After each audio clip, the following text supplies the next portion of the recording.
If there's anybody here that doesn't know, we have agendas located back in that little file folder if you would like to look at one. If you want to sign up for public comment and haven't, we're going to get started in like 1 minute, so approach me.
All right, we're going to get this thing going. Welcome, everybody. It is Tuesday, March 28th, 2023.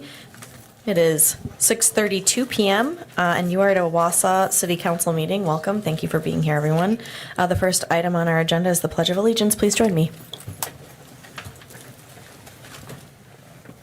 I pledge allegiance to the flag of the United States of America and to the republic for which it stands, one nation, under God, indivisible, with liberty and justice for all. Is that why you're wearing badger stuff? Yeah. Nice. All right, next up is roll call. Clerk Caitlin will get that done.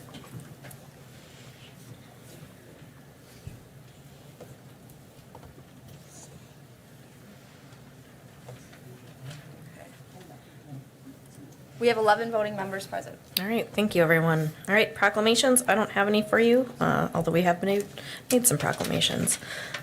First item, then, is our presentation from Sam Wessel on the Regional Housing Study. Welcome. Yeah. All right, I should have a PowerPoint that I sent to Tammy. Tammy, are you? Is it in the packet? Is it in the packet? I don't know. I didn't see it. Momentary pause. Tammy's going to make sure that we have it. Okay. Maybe you could introduce yourself to us. Yep, I can do that. Thank so, you. Sam Wessel, I work for North Central Wisconsin Regional Planning Commission. You guys hired me along with 7 other municipalities to conduct this study. So basically, we all know that there's a housing concern for affordability. There's a lot of different definitions of what people perceive as affordable and how much we need of what products. So the goal of this plan was to give you guys a tool to make decisions. It's not a plan that says you should do this. We're going to tell you what to do. No, it's just a toolkit. It's online, and the PowerPoint slides are too. A few other things I can. Slides are online. Can you just get them from online? It's on the regional planning website. I think it might be. If you Google Wausau Metro Housing Assessment, you might be able to find it. I know that Tammy's a quick sprinter, but 2022? What was that? 2022 study? Yes. oh, look at us. Okay. That's the document. That's not the PowerPoint. We were so excited for a second. But if you go, wait, second result down, that might take you there. That's the one I clicked. This one. What about the first one? All right, go down. I don't have it there. Okay. I did see it in the county board packet from a month ago, but not sure if that's. Well, I can start on some of the facts. Sure. We're growing slightly behind the state average, but we're still growing. We're aging, but this is a national thing, global thing. Got this in front of me. I'm going to fly through it. Wausau added the most housing units of all the municipalities in the study in the last 20 years. Cronin-Wedder's growing the fastest as a percent. Weston added the most units altogether. Let's see. You guys have a much higher share of renter-occupied and multifamily units for the region. Generally, the closer to the center of Wausau you get, the more walkable, the more variety you get, the farther out in the country you get, the more you get single-family homes, that sort of thing. Being an older city, you have older housing stock, which has its own issues with repair costs. So even if a house is affordable, repair costs can exceed the sticker price when you bid on a house. Yeah, I'm sort of jumping around, and it'll be easier with the PowerPoint slides, but some quick facts. In 2020, the median owner-occupied home value in Wausau was $121,000. 2022, I went to Realtor in Redfin, and they came up with $176,000. So what we're seeing, this data's from 2020, but things just keep getting worse. I'll put it that way. Things are kind of dire, especially for lower income people looking for both a place to live, rent or owner occupied. The general trend we saw from the census data is that the lowest income and the higher income brackets had the most shortage of units. But the survey responses we got were more the middle income, middle class stuff is in the highest demand. And what's probably happening is that because there's fewer stuff on the higher and lower end, everyone's kind of fighting over the same product. So it's harder, even if there's abundance of middle income housing, people are stretching their budgets to get into it because there's no other choices, or they're outbidding people with a lower income bracket than they do just to find a place to live. The lowest income stuff is the hardest to build. There's quite a few development strategies in here, financial strategies that you can read about. And the definition of affordable we settled on is 30% of your income or less would be considered affordable regardless of what your income is. That's kind of a nationwide standard. If you're above that, you're cost burdened. If you're 50% or above, you're extremely cost burdened. What else? Renters are more likely to be cost burdened. The lower the income you are, the more likely you are to be cost burdened. A lot of this stuff I covered at the open house that we held here. We also did surveys. We did interviews.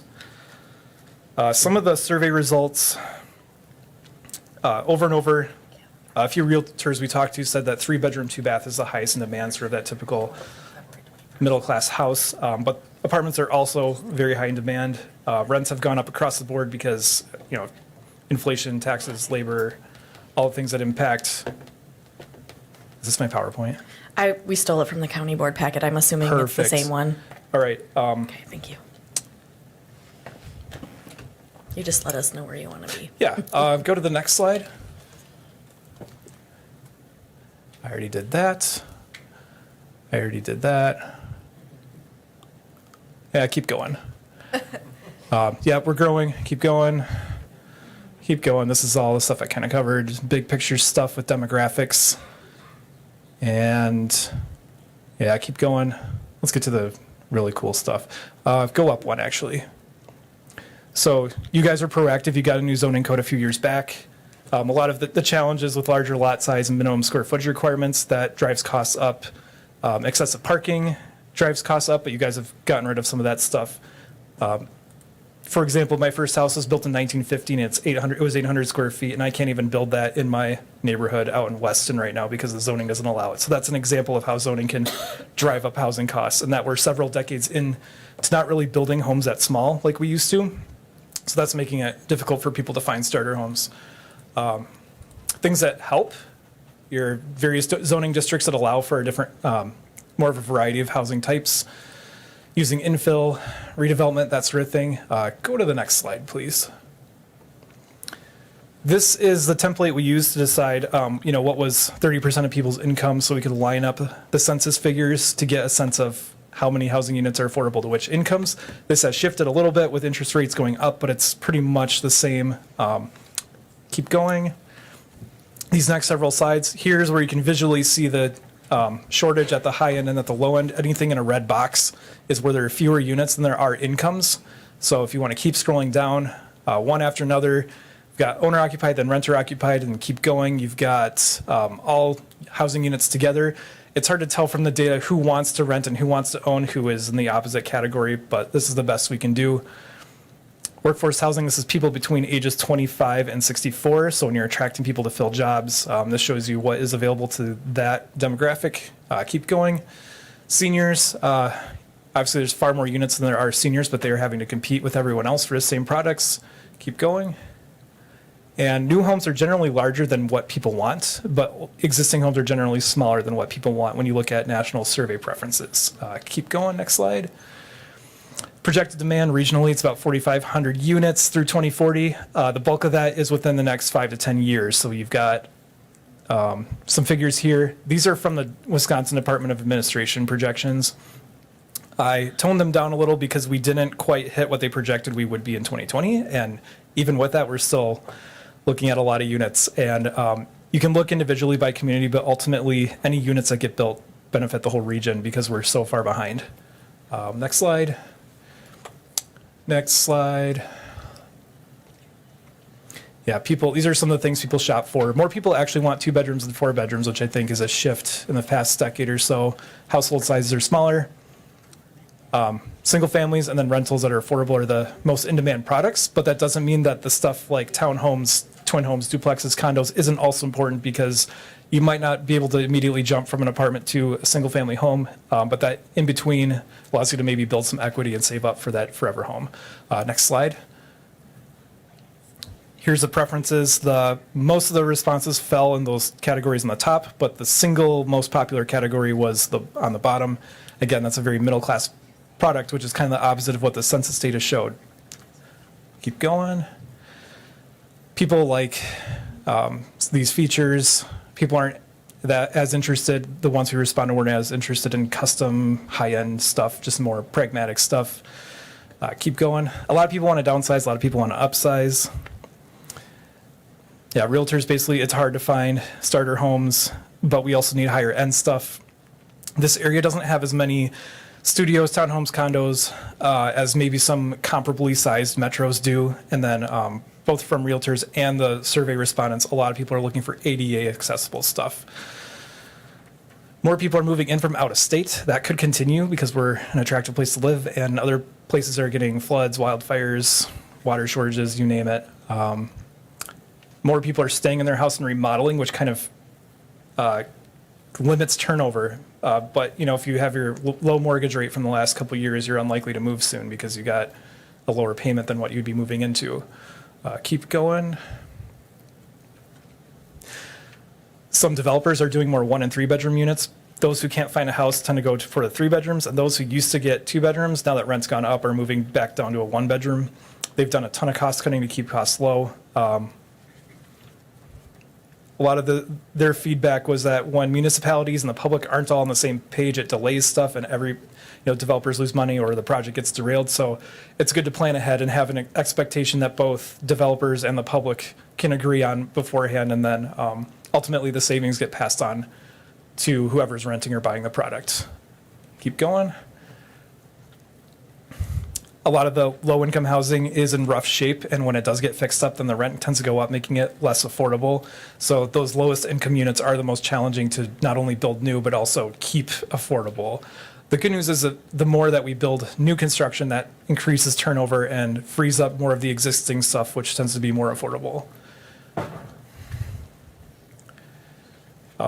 This is just an example of a developer in the Fox Cities who does single family, but all the techniques he uses to keep them at a lower price point. You can take a look at that it's all in the report, but I won't get into detail here for the sake of time. Basically narrower lots, narrower streets, pros and cons of those. You can keep going. It's really hard to find work if you are a contractor, both for remodeling and new construction. Even though lumber's gone down, other stuff is delayed or increased in price.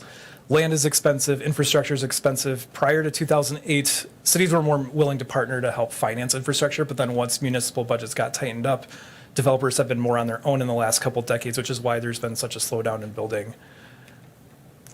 And then again, the entry-level products just haven't been being built in the past several years.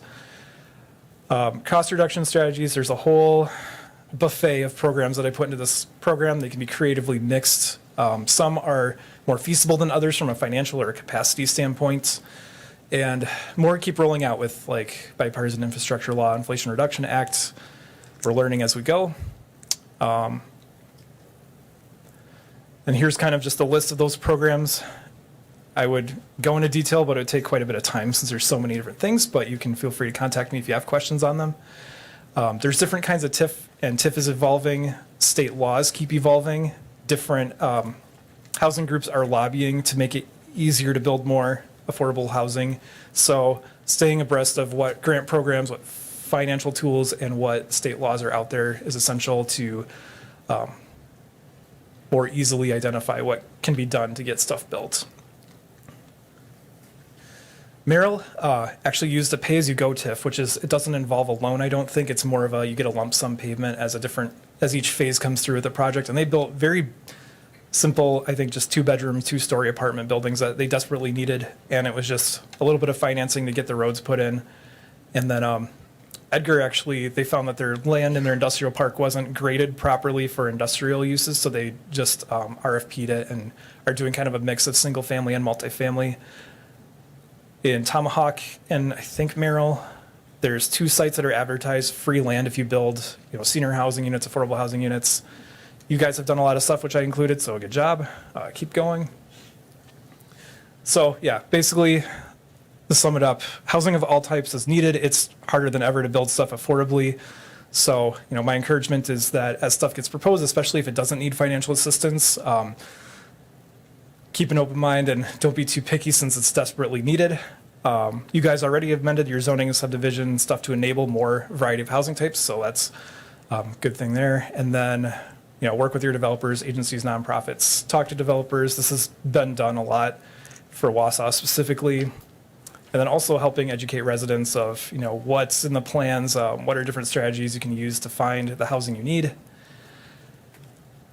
And finally, this last one, grant monitoring. A lot of bigger cities get big grant awards because they have a fully staffed grant monitoring position. And I know some of the smaller communities in this area wish they had something like that. So stay tuned, I guess. I think there is interest in seeing if there's a regional approach to that, but those talks have only just started. So that was a lot. There's way more packed into this report, so I hope everyone gets a chance to read it. And my contact info is right there.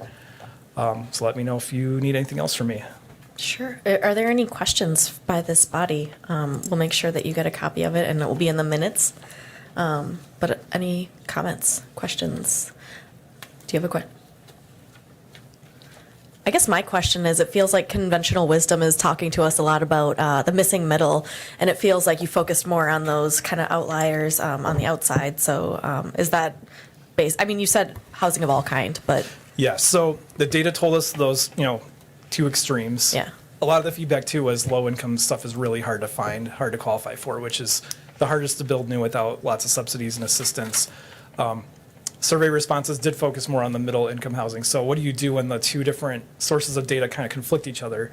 You could take the approach of, focus on all different types of housing because someone will probably occupy it because people want a place to live. When you look at the high end, people who can afford those higher end homes, they can hire a custom builder.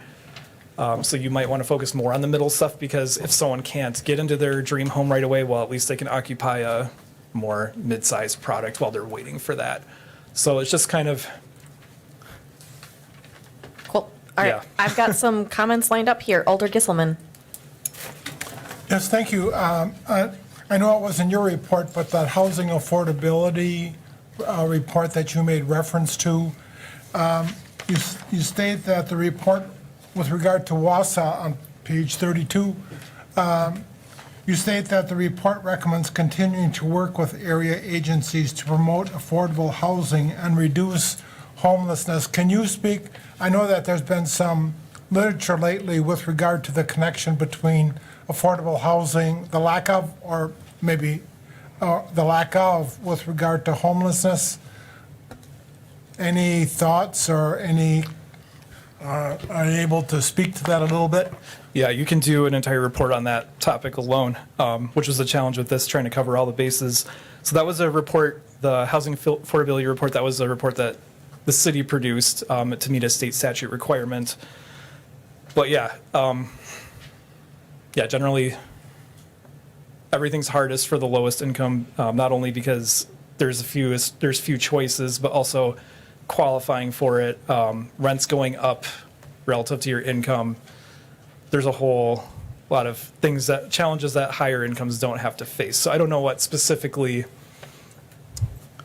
you're looking for in terms of. Well, because the city, within the last few years, have been talking about affordable housing, and the need for that.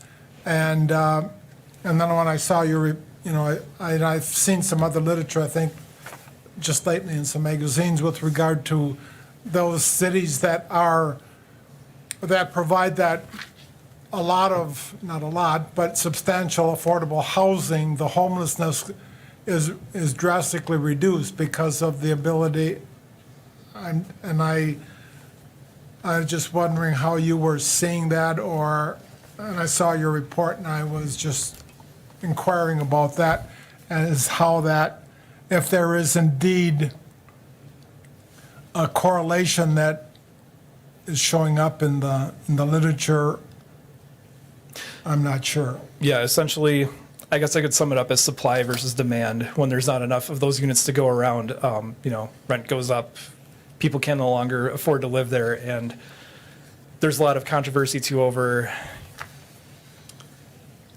how state law affects landlords and renters and the whole eviction process. We didn't get into that level of detail of this report because we were trying to get the whole market, but I think I do, somewhere in the background, there's a state housing report that's homelessness specific that would probably have some good guidance there that I would recommend reading. Is that it referenced in your, I don't have the full report. Yep, it's in there. If anyone from this body wanted that report, could they pop by your office, or could I pop by and get a couple copies? We don't have that many hard copies. It's online, but I can Okay. ask and see if. Cool. I think Tammy might have a copy in her office too. I know we mailed one over. Cool. Yeah. All right, Alder Killian. Thank you, Madam Chair. I just have a couple questions. Mr. Wessel, you started to address one of them a few minutes ago, but you stated that you're seeing the most need, or was it demand, in the low and the high-end facets of housing? Based on the census data, but not based on the survey data. So we presented both because they were kind of opposite of each other. And you had spoke to the higher bracket of housing. I'm just wondering if it's in such high demand, you'd think that would be a real invitation for the private sector, supply and demand. It wouldn't be a real risk if it's in such high demand. So why, is there a reason that you identified in this report, if it's in such high demand, why governments, including this local government, would put such high subsidies of public funds toward high-end housing when it's in such high demand? So in the report, I talk about how the lowest income units are the hardest to build without subsidies, if that makes sense. So if you think about, as you work down the spectrum, the lower the rent or the purchase price, the more likely it will need subsidies. That we didn't really say,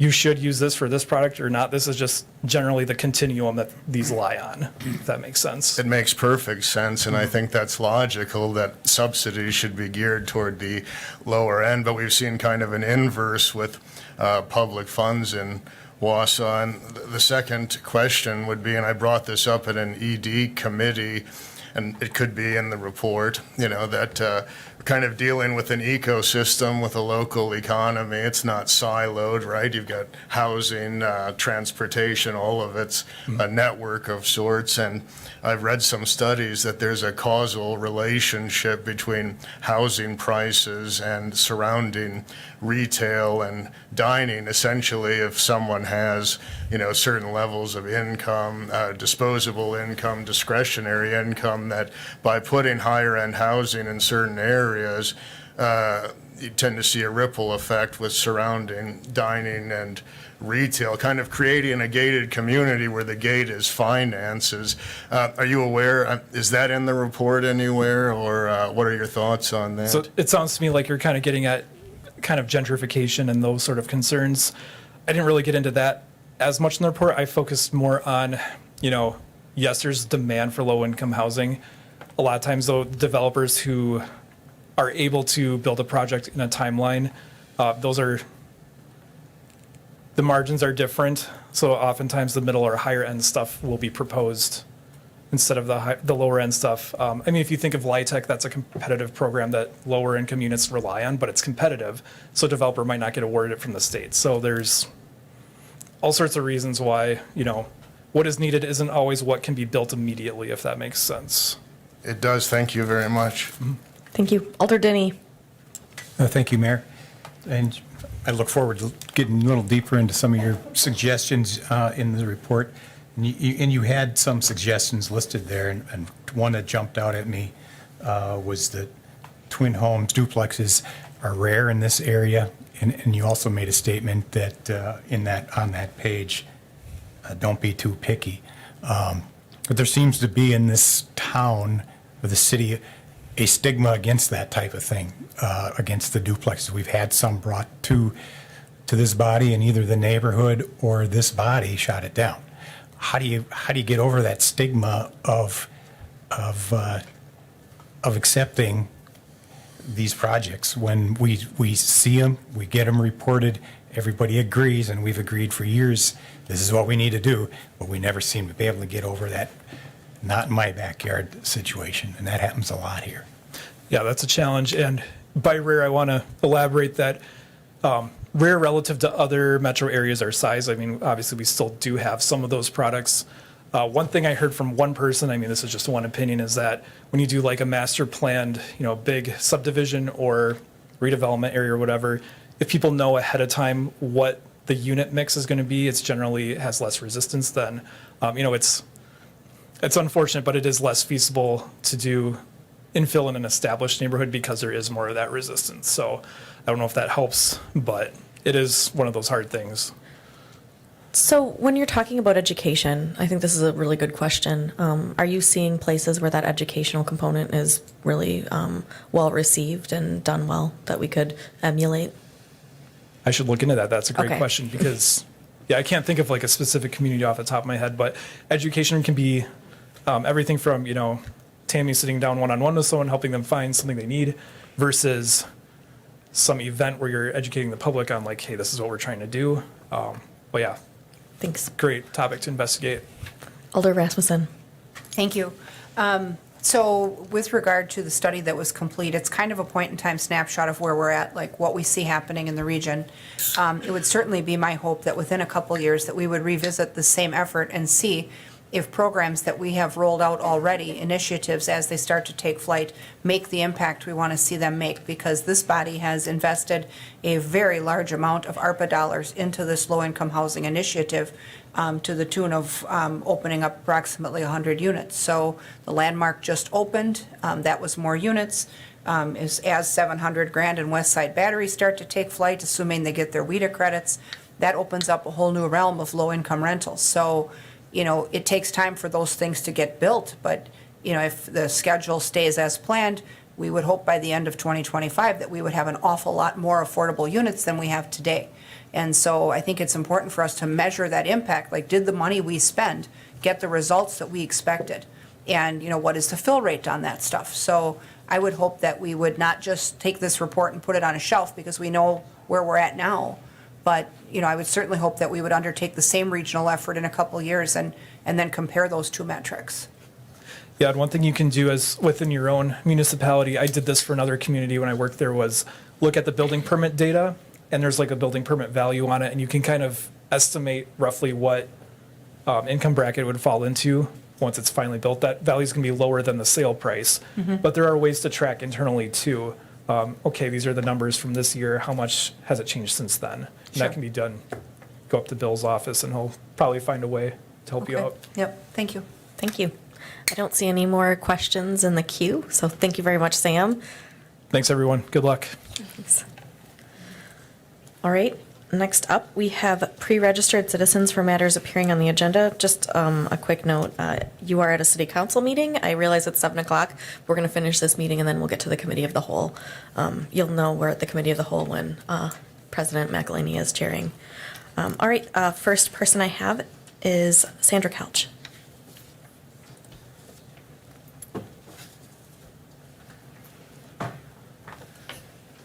Hi, I just wanted to talk real briefly about the fencing project by the bridge. I know that you guys toured it today, and so hopefully you'll be familiar with what I'm referring to. So with the Community Outreach Task Force, we absolutely agree that that one area where the stairs go up to the dam is a hazard. Not so much for the unhoused, but for children and teenagers. Anyone can actually go up there. So we do absolutely agree that that is a safety risk, and we support fencing there. However, across the walkway, we don't agree that that is a safety risk. And so what we're asking is that at this time, you either leave the residents of those structures alone, let them stay there until we figure out a long-term solution, or to provide them with a safe zone camping area. And I know Chief Blivens had talked before about La Crosse had done that with the safe zone camping area. To my knowledge, it's not supervised, it's not structured.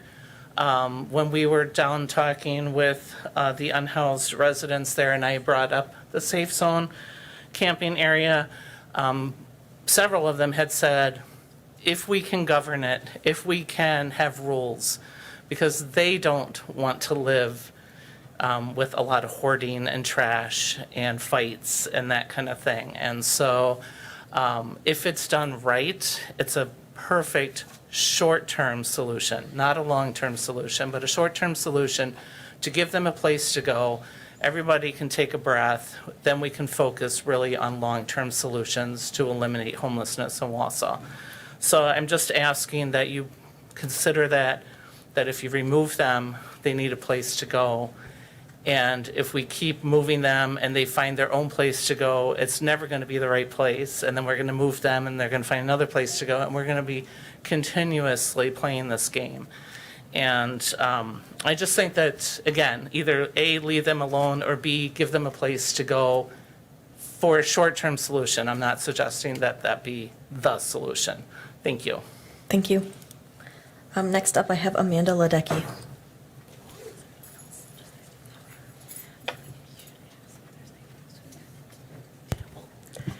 Hi, Amanda Ledecky, Outreach Director with Community Outreach Task Force. Agreeing with Sandy.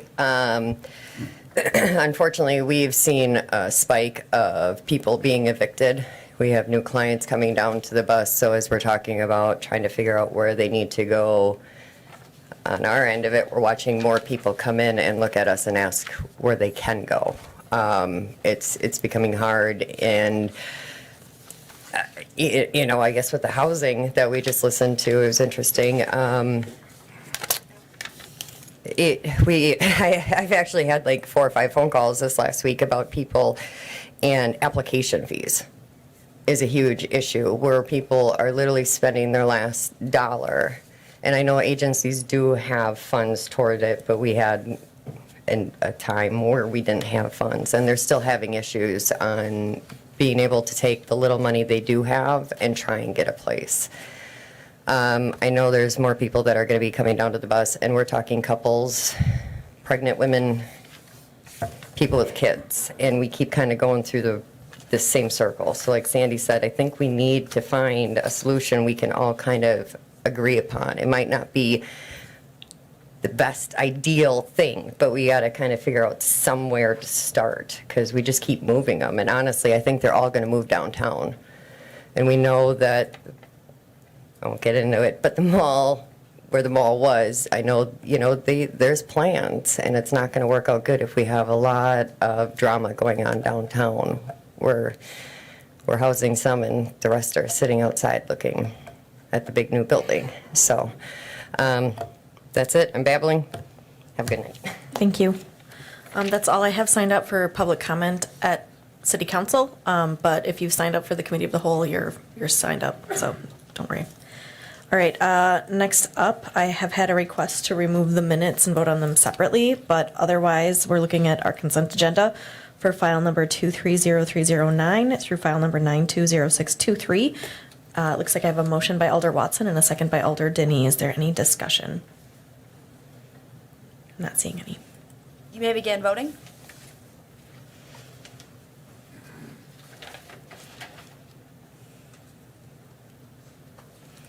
Motion passes 11 to 0. All right, thank you. We are moving back up to file number 230301. It is the minutes of the previous meeting, March 14th, 2023. Maybe before we discuss, I would entertain a motion. I have a motion by Alder Henke and a second by Alder Herbst. Alder Killian. Thank you, Madam Chair. I'd just like to amend the minutes on page 6 of the PDF, item 230308, right under Alder Denny's comments. I'd like to add, Killian stated that now we know where the city of Wausau stands and that he looked forward to positive, consistent positions with emissions and emissions challenges in the future. Okay, I think in order to do that, you need to hit your amend button. Looks like you have that. And then a second, if anyone seconds that. I have a second by Alder Gisselman. Any discussion on the amendment? Otherwise, I'll give the clerk a second to type that in. Good. So that was item 230308, right? Correct. Okay. Okay, the motion to amend is to add Alder Killian's comments. We'll make sure that we have them quoted. All right, I think. You may begin voting.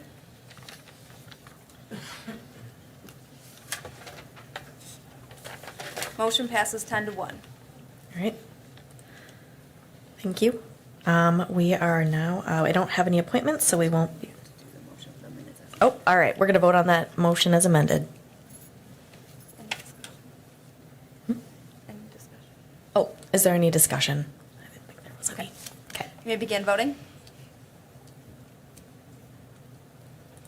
Motion passes 11 to 0. All right, thank you. All right, we are moving on. No appointments to discuss, but we do have file number 230316.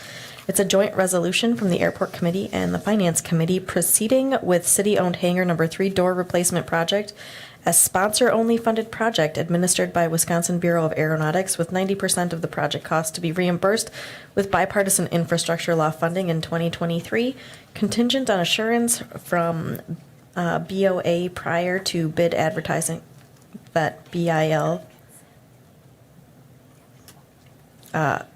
advertising that BIL reimbursement will reoccur or that will occur. Estimated project cost will be $450,000. It's the longest title I've seen in a while. I have a motion by Alder Rasmussen and a second by Alder Watson. Alder Rasmussen. Thank you. We had asked the question about reimbursement in the airport committee, and we're assured by the airport manager and Becker Hoppy that they had written confirmation about that reimbursement already locked in. So we should be good on that part. Okay, thank you. It looks like we have a motion to amend by Alder Denny. Would you like to? I'm sorry, no, I was hitting the second, and I must have okay. switched as I was hitting it. All right, we'll take care of that then. Any further comment?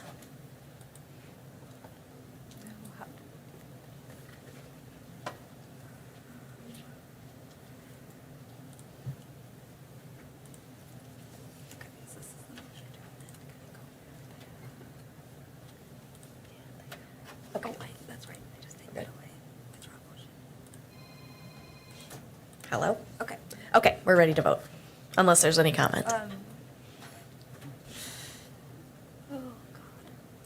It was a motion by Oh, Alder Larson, would you like to amend? All right. Okay, I had the second on there, but it came off. okay. Yes, so we're going to remove you as well. We have a motion by Alder Rasmussen and a second by Alder Watson. So if there's no discussion and no amendments, I think we're Okay, ready. you may begin voting.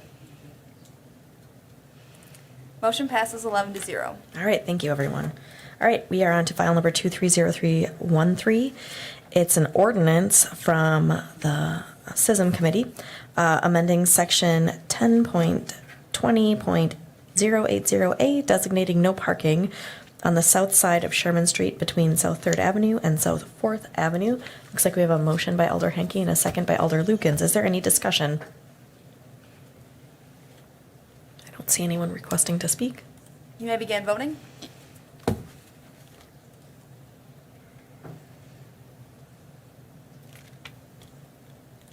Motion passes 10-1. All right, thank you very much. We are now on to file number 211109. It's a resolution from the Finance Committee approving modification of the 2022 budget. This is for the transit fuel system upgrade. I just want to point out that our new transit director is here in attendance. I have a motion by Alder Lukens and a second by Alder Rasmussen. Is there any discussion or questions that need to be answered? Okay. You may begin voting. Motion passes 11-0. All right, thank you. All right, now I'm going to ask you to suspend the rules. This is Rule 6B, filing. This does require a 2/3 vote. I have a motion by Alder Watson and a second by Alder Herbst. You don't get to discuss. You may begin voting. Motion passes 11-0. All right, rules are suspended. We are on file number 220406. It's a resolution from the Finance Committee approving a memorandum of understanding between Marathon County, North Central Healthcare, and Metro Ride for specialized transportation assistance. I think I heard that it passed unanimously. Yes, I have a nod. I have a motion by Alder Watson and a second by Alder Lukens. Is there any discussion? Alder Larson. Yes, I would like to hear more about this. If somebody from the committee, Finance Committee would like to say I can something. have somebody from the Finance Committee. I see that Alder Rasmussen is raring to go.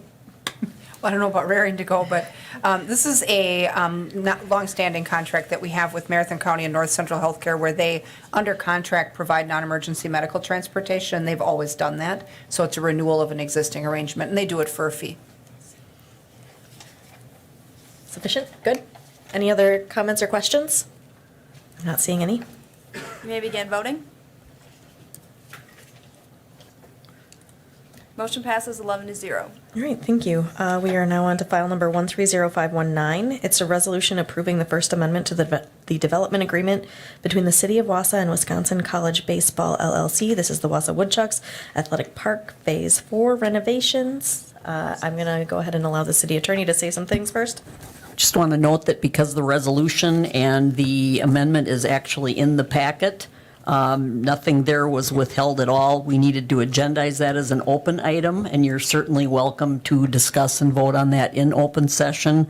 However, we did provide for a closed session. If you decide you need to go into closed session, you don't have to. But if you wanted to and we didn't have it agendized, you wouldn't be able to.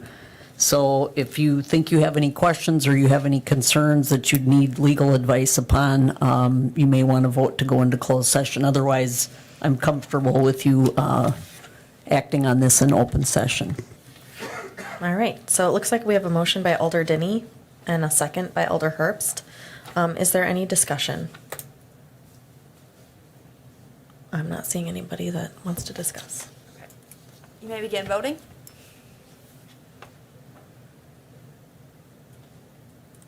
Motion passes 11-0. All right, thank you very much. We are now on to our last item, public comment and suggestions. If you are here and you'd like to make a public comment or a suggestion, you're welcome to. Otherwise, we're going to, I would entertain the last item to adjourn. I have a motion by Alder Watson and a second by Alder Denny. All in favor of adjourning, can signify by saying aye. Aye. Any opposed? Okay, we're adjourned. If you're here for the committee of the whole, we will start shortly. I'm also going to say, if you're here to comment and you haven't signed up, we have forms. You're welcome to do that. About 5 minutes. Yeah, 5 minutes. I'm going to listen at my time. Sounds good.